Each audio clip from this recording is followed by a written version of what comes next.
আসসালামু আলাইকুম viewers, welcome back to my channel Sharmin Mitu's cooking studio. তো আজকের এপিসোডে আমি প্রথমেই ধন্যবাদ জানাচ্ছি আমার সাবস্ক্রাইবারদেরকে, ধন্যবাদ জানাচ্ছি আমার ভিউয়ার্সদেরকে। তো আমি আজকের এপিসোডে আপনাদের জন্য নিয়ে এসেছি জর্দা রেসিপি। তো চলেন দেখে নেওয়া যাক জর্দা রেসিপিটা আমি কিভাবে করছি। জর্দা রান্নার এই পর্যায়ে আমি প্রথমে একটি প্যান বসিয়ে দিয়েছি চুলায়। তো আমি এখানে দিয়ে দিচ্ছি পানি। আমি পানি দিয়ে দিয়েছি। পানিটা দিয়ে আমি দিয়ে দিব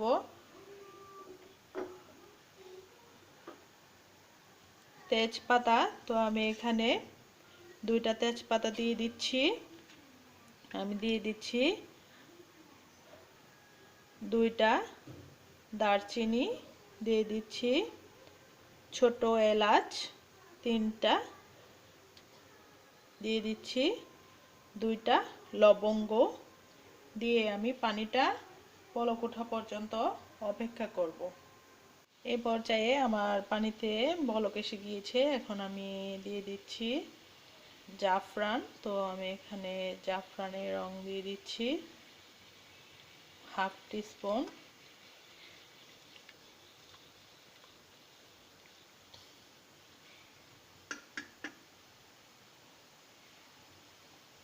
জাফরানটা দিয়ে আমি কিছুক্ষণ অপেক্ষা করব।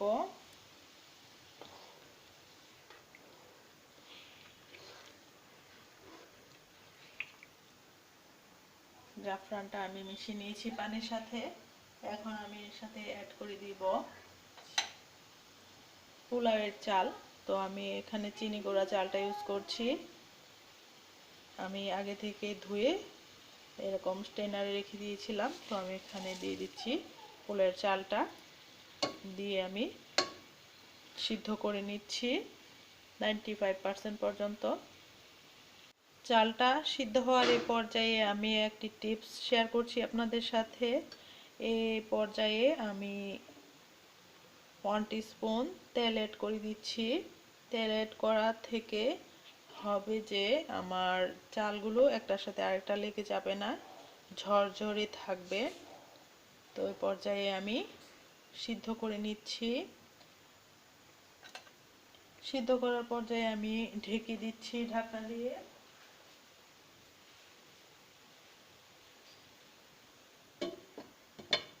আমি ঢেকে দিয়েছি, ঢেকে অপেক্ষা করছি 95% পর্যন্ত সিদ্ধ হয়ে যাওয়ার।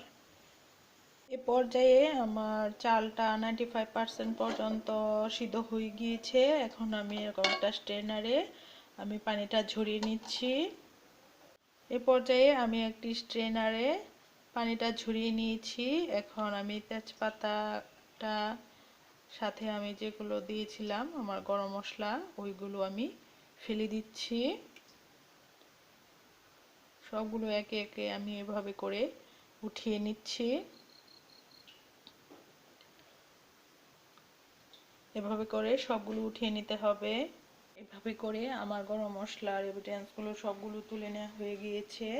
এর ফলে যখন জর্দাটা খাওয়া হবে সেই সময় এগুলো মুখে লাগবে না। এগুলো অনেক সময় মুখে লাগলে খুবই বিরক্ত লাগে। তো এই জন্য আমি এগুলো তুলে নিয়েছি। এগুলো তুলে নিলে খেতে খুবই ভালো হয়।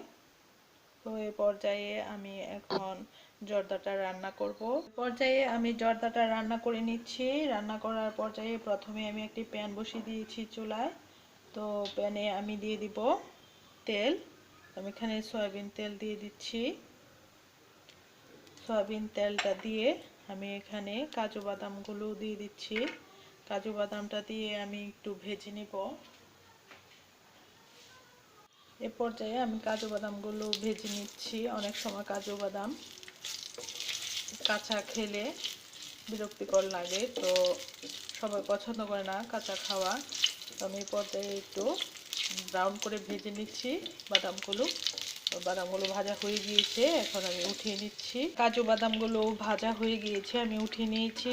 এখন আমি দিয়ে দিয়েছি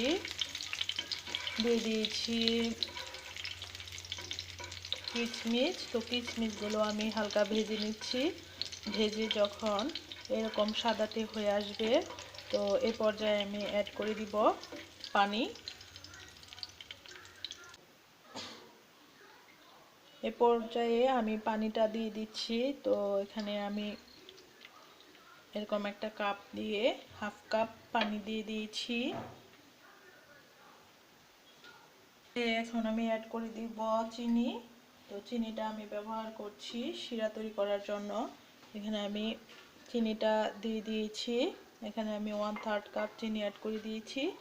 চিনিটা আসলে যে যতটা মিষ্টি খাবেন সেই অনুযায়ী দিয়ে নেবেন। তো দিয়ে আমি এভাবে করে মিশিয়ে নিচ্ছি। আমি এভাবে করে মিশিয়ে একটা শিরা তৈরি করে নিচ্ছি। তো ঘন ঘন নাড়তে হবে এই পর্যায়ে, যেন নিচে লেগে না যায়। এই পর্যায়ে আমি খুবই ভালোভাবে এভাবে নেড়ে শিরাটা তৈরি করে নিচ্ছি। পর্যায়ে আমার শিরাটা তৈরি হয়ে গিয়েছে। এখন আমি দিয়ে দিচ্ছি আমার রাইসটা দিয়ে দেওয়া হয়ে গিয়েছে। এখন আমি খুবই ভালোভাবে এভাবে করে মিশিয়ে নিচ্ছি। তো এই পর্যায়ে আমি অ্যাড করে দিব লবণ। এখানে আমি হাফ টিস্পুনের চাইতে একটু কম লবণ দিয়ে দিচ্ছি। দিয়ে আমি ভালো করে মিশিয়ে নিচ্ছি। লবণটা অবশ্যই ইউজ করতে হবে, লবণটা না ইউজ করলে খেতে তেমন স্বাদ হবে না। তো এই পর্যায়ে আমি খুবই ভালোভাবে এভাবে করে মিশিয়ে নিচ্ছি। আমার মিশিয়ে নেওয়া হয়ে গিয়েছে। এখন আমি ঢাকা দিয়ে রান্না করব 5 মিনিট। পর্যায়ে আমি ঢাকা দিয়ে দিচ্ছি। ঢাকা দিয়ে আমি 5 মিনিট রান্না করছি। আমি 5 মিনিট রান্না করার পর্যায়ে আমার পুরোপুরি জর্দাটা তৈরি হয়ে যাবে। 5 মিনিট রান্না করা হয়ে গিয়েছে। এ পর্যায়ে আমি ঢাকনাটা উঠিয়ে নিচ্ছি। ঢাকনাটা উঠিয়ে নিয়ে আমি দিয়ে দিচ্ছি ঘি। তো আমি এখানে 1 টিস্পুন ঘি ব্যবহার করছি। দিয়ে দেওয়া হয়ে গিয়েছে। এখন আমি এভাবে করে মিশিয়ে নিচ্ছি। ঘিটা অবশ্যই ইউজ করতে হবে, কারণ এই ঘিটা আমার জর্দাটা স্বাদটা অনেকাংশে বাড়িয়ে দিবে।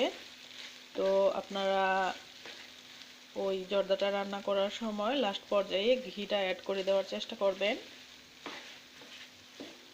এই পর্যায়ে আমার জর্দাটা পুরোপুরি কমপ্লিট হয়ে গিয়েছে। এখন আমি এর সাথে অ্যাড করে দিচ্ছি কাজু বাদাম। আমি এখানে ভাজা কাজু বাদামটা দিয়ে দিচ্ছি।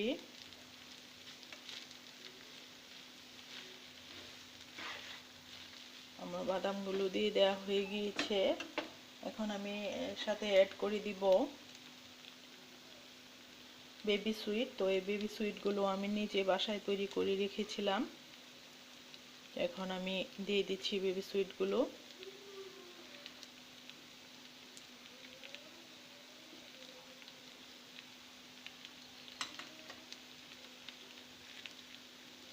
আমার পুরোপুরি কমপ্লিট হয়ে গিয়েছে জর্দা রেসিপিটা। তো এখন আমি ডেকোরেশন করে দেখিয়ে দিচ্ছি আপনাদেরকে। এরই মাঝে আমার ডেকোরেশন করা হয়ে গিয়েছে। তো দেখতে পাচ্ছেন আমার জর্দাটা কতটা পারফেক্ট হয়েছে। তো আশা করি আমার এই জর্দা রেসিপিটা আপনাদের খুবই ভালো লেগেছে। তো যদি ভালো লেগে থাকে অবশ্যই আমার চ্যানেলটিকে আপনারা লাইক কমেন্ট শেয়ার করবেন, সাবস্ক্রাইব করবেন প্লিজ।